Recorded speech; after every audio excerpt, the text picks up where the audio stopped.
سارے تعلق رب سے جوڑو، کر دے گا وہ نظر کرم۔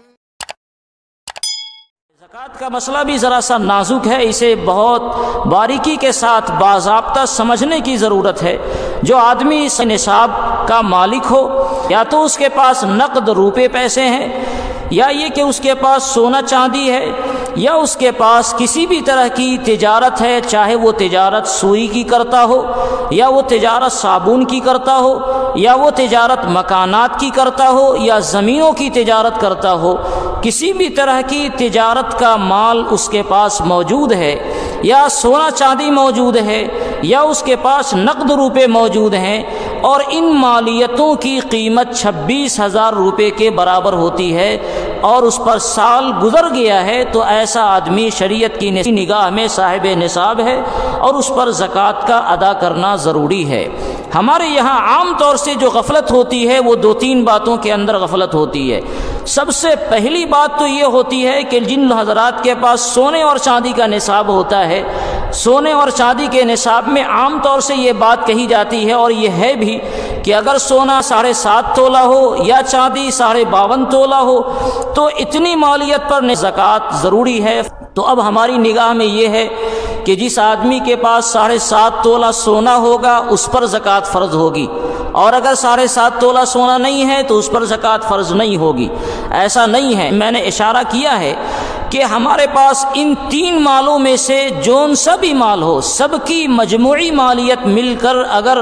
26,000 روپے کے برابر مالیت بن جاتی ہے تو ایسے مال میں زکوٰۃ کا ادا کرنا ضروری ہوتا ہے۔ عام طور سے ہمارے یہاں بہت سارے احباب وہ ہیں جو زمین کا کاروبار بھی کرتے ہیں۔ زمین کا کاروبار ہو یا کسی بھی طرح کا کاروبار ہو،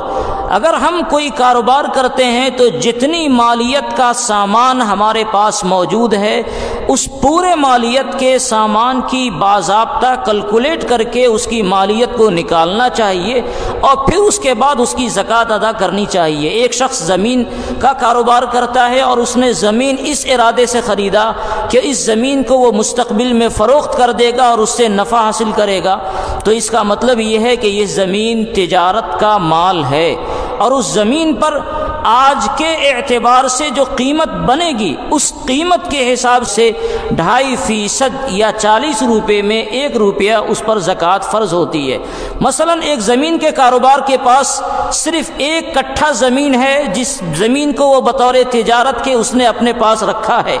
اور اس کو وہ خریدا تھا اس لیے کہ اس کو وہ تجارت کے لیے استعمال کرے گا،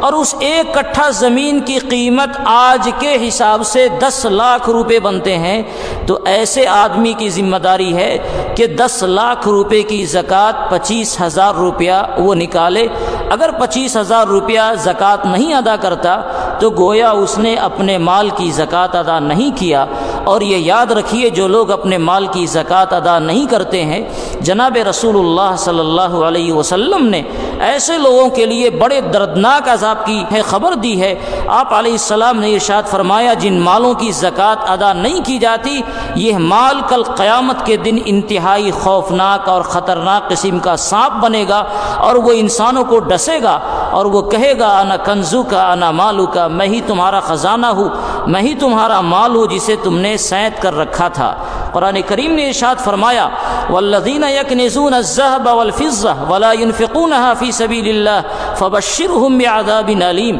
جو لوگ مال کو سینت کر رکھتے ہیں اور اس کے حقوق کو ادا نہیں کرتے، تو اے نبی ایسے لوگوں کو آپ دردناک عذاب کی بشارت سنائیے۔ یہ وہ لوگ ہیں جن کو قیامت کے دن داغا جائے گا آگ سے، یوم یحمى علیہا فی نار جہنم فتکوی بہا جباہہم وجنوبہم وظہورہم، ان کے چہروں کو، ان کے پیٹھوں کو، ان کے پشتوں کو داغا جائے گا۔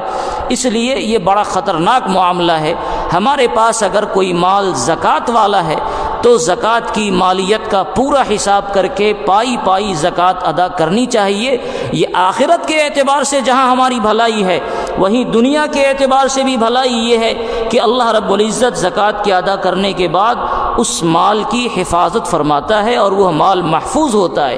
اور اگر کسی آدمی نے زکوٰۃ ادا نہیں کیا تو یا تو وہ مال ضائع ہو جائے گا یا اس مال کی برکت ختم ہو جائے گی۔ ایسے بہت سے لوگ اس دنیا کے اندر ہیں جو زکوٰۃ ادا کرتے ہیں اور ناگہانی آفتوں میں اللہ رب العزت ان کے اس مال کو جو زکوٰۃ ادا کیا ہوا ہے اس کی حفاظت کرتا ہے۔ اس کی سینکڑوں مثالیں آپ کو مل جائیں گی۔ اس لیے رمضان کے مہینے میں ہم خاص طور سے زکوٰۃ کی ادائیگی کرتے ہیں تو ہمیں اپنے مالوں کا حساب کرنا چاہیے اور زکوٰۃ کی باضابطہ ادائیگی کرنی چاہیے، اس کا حساب اپنے علماء سے سمجھ کر اسے نکالنا چاہیے۔